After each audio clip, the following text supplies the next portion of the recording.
Hello friends, welcome to my channel DB tailoring and keep smiling. చూస్తున్నారు కదా, ఈ sorry falls మీకు ఎందుకంటే ఎంత జూమ్ చేసి చూపిస్తున్నాను చూడండి. సారీ ఫాల్ వేసినప్పుడు మనం చివరికి వేస్తే అది కొంచెం అప్ అండ్ డౌన్ వల్ల లుక్ అంత నీట్గా ఉండదు. ఈ విధంగా కొంచెం సారీది కొంచెం డౌన్ చేసి ఫాల్ కొంచెం లైట్గా అప్ పైకి లైట్గా లేపామంటే అక్కడ రోల్ టైప్లో చున్నీలకి మనం జిగ్జాగ్ చేస్తాం కదా, ఆ విధంగా రోలింగ్ టైప్లో వచ్చినట్టు వస్తుంది అనమాట. చూడడానికి కూడా చాలా బాగుంటుంది. ఈ విధంగా చూడండి.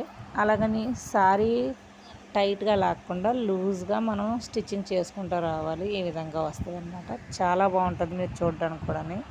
ఈ శారీకి ఇంకో ఇబ్బంది ఏంటంటే ఇది పూజ దగ్గర పెట్టిన శారీ అంట. దానివల్ల కొంచెం అగరబత్తీస్ ఉంటాయి కదా, అవి లైట్గా శారీకి అంచు బార్డర్ దగ్గర చిన్నది ఇబ్బంది అయింది. అది కొంచెం కవర్ చేయమ్మని చెప్పింది ఆవిడ. ఇదిగో చూస్తున్నారు కదా, దీన్ని కవర్ చేయడానికి అయితే కొంచెం ఇబ్బందే పడ్డాను, కానీ ఏదో లైట్గా కవర్ చేయడానికి ట్రై చేశాను. పర్వాలేదు, బాగానే వచ్చింది. చూడండి, ఈ విధంగా అదే బార్డర్ లైట్గా ఉన్నది తీసి ఈ విధంగా స్టిచ్ చేశాను. బ్యాక్ సైడ్ ఇలా పీస్లాగా వేసి చూస్తున్నారు కదా, ఇంత నీట్గా వచ్చింది. ఎలా ఉందన్నది నాకు చెప్పండి. దీని మీద బ్లౌజ్ వచ్చి నార్మల్ అనమాట. పైపింగ్ వేసి సింప్లీగా స్టిచ్చింగ్ చేయమన్నారు.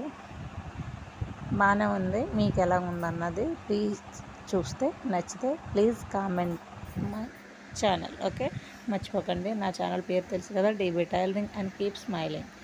Okay friends, bye bye, good night.